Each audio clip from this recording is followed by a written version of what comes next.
Take this overboard now.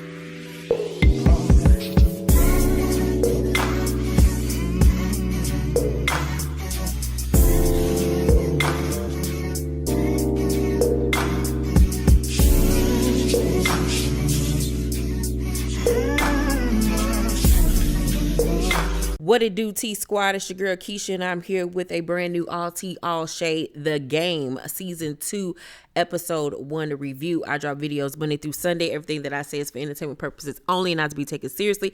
So if that works for you, then let's get into this review. So The Game is back for Season 2 on Paramount Plus, and the episode begins a few years ago in 2017, and basically like the little synopsis that or quote that they had in the beginning of the episode is that you got to look at the past to understand where you're going in your future, something like that.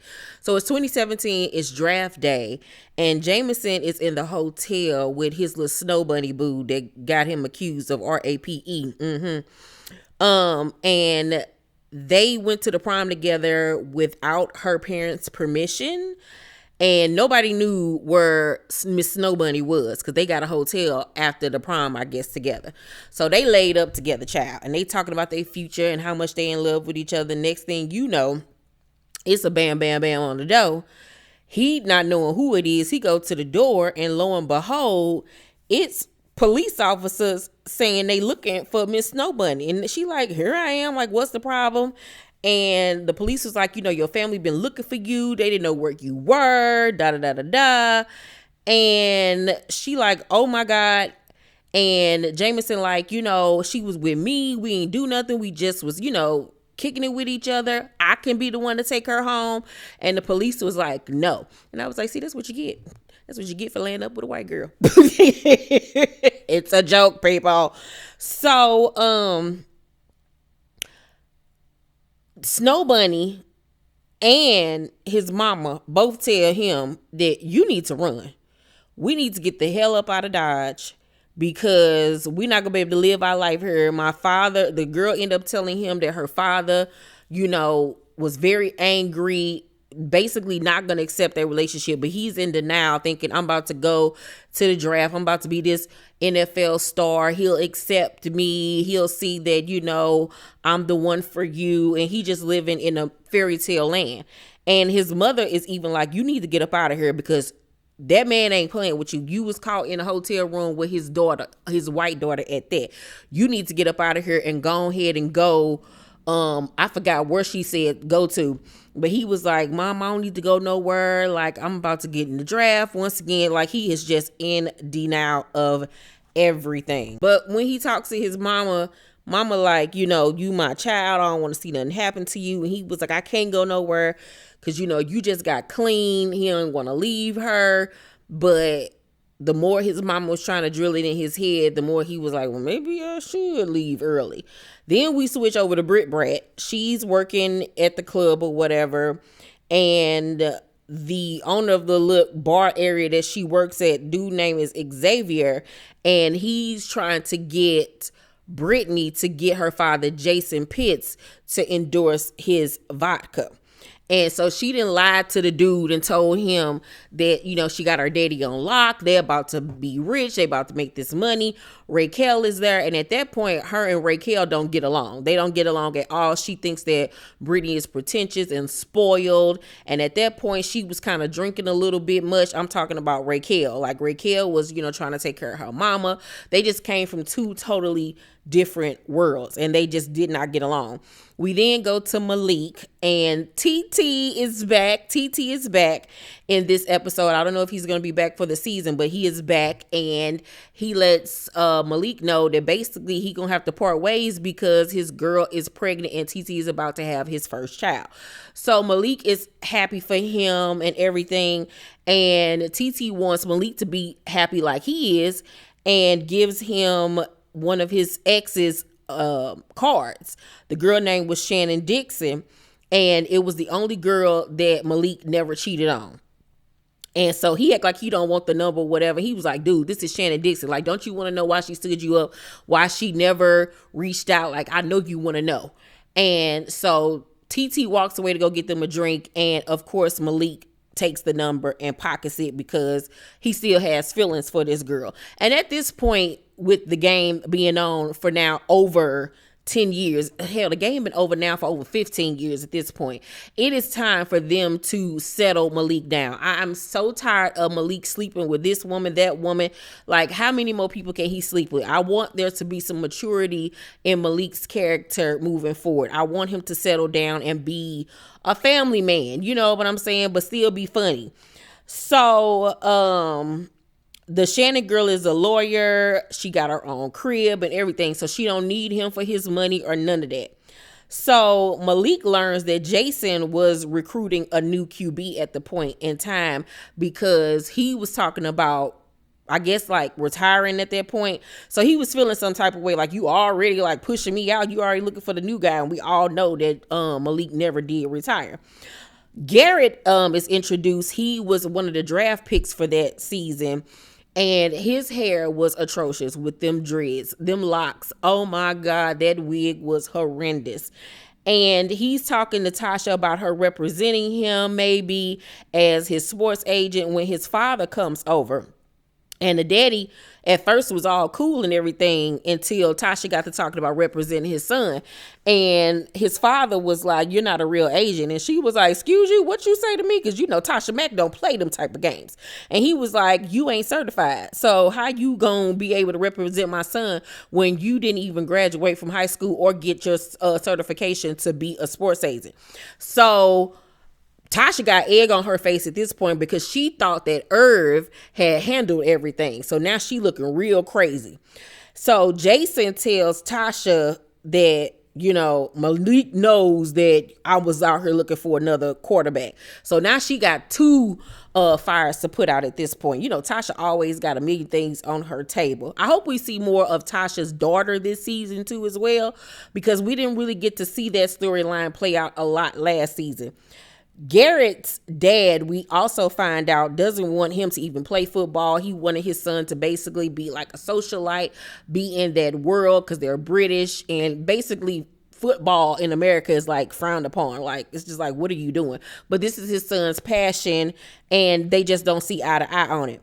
So Rick Fox is back, you know, Rick, and he won't sell Tasha his company unless she gets certified because he owns one of the largest sports agency at that point, and Tasha wants to buy him out because he's looking to retire, but she cannot do so because she does not have certification. So Tasha's back is up against the wall. So, after that, we go to Xavier, who's talking to Dominique Wilkes, former NBA player, one of the greats with his fine self. He was fine back then and he's still fine now. And he lets Raquel and Brittany know that Dominique is going to be the face of the vodka because when Brittany introduced him to Jason, Jason let them know that he could not be the face of their vodka because, you know, he's a McDonald's guy. You know, he has to keep up a good image. The two don't coincide with his brand. And he thought that it was all like a college project that Brittany was doing. Like, he didn't even know that it was like a serious, like straight serious, like business transaction. So Xavier was looking at her like, I can't believe you out here having me looking crazy in the face. So when she learns that Dominique Wilkins is now going to be the face of the vodka, she is all excited. Like, we about to be rich. We did this. And dude cracks her face. It was like, we ain't did nothing. I signed Dominique. And she was like, you wouldn't even know Dominique if it wasn't for me. And so Raquel was like, I don't even like old girl like that, but like you wrong. You wrong as Erica Mena button plants. So Raquel was like, see if I ever sleep with you again. And she Britt Brett was like, excuse you, what? You was sleeping with him too? Because they both was smashing the homie. And so they like, oh heck no. So you was out here smashing the both of us. So a dude was like, pretty much, yep. And what y'all gonna do about it? Nothing. And he walks away. So at this point, Brittany was like, nah, we not letting him get away with this. We getting some money up out of this situation because he had already promised Raquel money to help, you know, with her mom and everything like that. And he owed Brittany money. So they was like, nah, he ain't getting off that easy. We gonna handle this. So Tasha goes to the colonel I like the Colonel. It's something real sexy about the Colonel. I want the Colonel and Tasha to get together. I think they would make a fantastic couple. And he like black women, child. Yes, sir. So Tasha goes to the Colonel for help because, he didn't graduate from school either. And he's an owner of, one of the teams. I think he was the owner of the Sabres, if I'm not mistaken. And so he was like, all right, I'm going to help you. I got your back. And so he was like, what you can do for me? He was like, I can help you because you need a player for your defense on your team. So I got you. I'm gonna get you that person.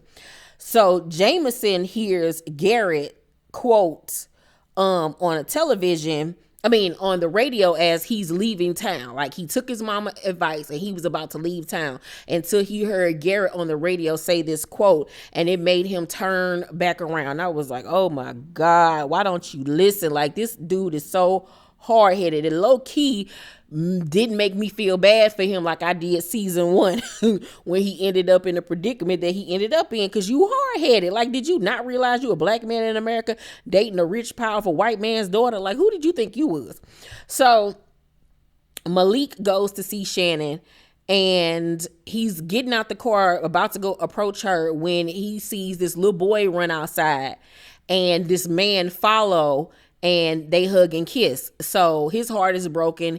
He thinks that she's in a relationship or whatever. She very well may be, but we don't know the extent of what's going on in her life. A part of me wondering, is that child gonna be Malik's or what? But I don't know, but I'm excited to see where this storyline is gonna go. And the girl that's playing Shannon is the same girl that was just on Reasonable Doubt playing one of Jax's best friends. So good to see that sister out here getting work. So after that, Brittany and Raquel blackmail Xavier with a video of him in a diaper, child, doing some type of freaky role play. So they're able to get the money that he owed them and more, and get payback at the end of the day. And that's how they ended up becoming besties that we see now today. So Jameson decides to not only turn around, but to take his butt over to Snow Bunny's house to talk to her father. So he in the office talking to the father and saying, like, I love your daughter. I want to be with her. I'm about to go to the NFL. I want to marry her. I want to take care of her. Like, you don't have to worry about anything. So the daddy was like, did you sleep with my daughter last night? And so Jameson like, excuse you? Like, what? He was like, did you sleep with my daughter? And so he was like, yeah, but I love your daughter. I got respect for her. He was like, thank you. That's all I needed. Y'all can come in now. The police come in and they arrest him for having sex with a minor. And he was like, what you talking about? Like, we love each other, this, that, and the third. And the daddy was like, you'll never see Allison again, sir. Never, ever, ever. And they arrest him. And that's how he ended up in jail for statutory ARAPE. And I was like, see, you should have kept going like your mama told you. You ain't want to listen. So, whoop. So he never went to the draft, never went to the NFL up until now. And his life got ruined because he didn't want to listen to his mammy. So Garrett ends up getting drafted, of course, and he ends up smacking Tasha in the face with the news that he is choosing another agent. And Tasha, of course, is like, okay, you're going to regret that because I'm about to be the biggest sports agent ever. Like, it does nothing but fuel her to become the Tasha Mack that we see in present day on the show. So Tasha then becomes the new owner of Rick Fox Agency, which is now the Tasha Mack Agency. And then we skip to present day. And in present day's time, Tasha's world is once again crumbling because the players have decided to strike, and Malik was the one that got them to strike. And with this, the colonel now tells Tasha that the loan that he gave her is due in 48 hours. So Tasha, of course, is freaking out, but she declares war on the colonel and was like, if he want to fight, I'll bury his ass alive. So help me God. And that's how the episode goes off. And I was like, okay, we starting off with some drama, with some strife, with a budding romance. Okay, I'm seeing where this is going, and I'm liking it thus far. I'm liking that the game is more of a drama drama than a comedy on Paramount Plus. I'm liking the storylines. I hope we get to see some of the original OG characters from the game this season like we did last season. Let me know what you guys thought about season 2 episode 1. Overall, I'll give the first episode back a C+. A C+. It was good. It was cute. It didn't really give me all of that, but it was a good episode nonetheless. So let me know what you guys thought about this episode down below in the comment section. Make sure to thumbs up this video, like and subscribe, and hit that notification bell button. I love you guys, and I'll see you on the next video. Bye.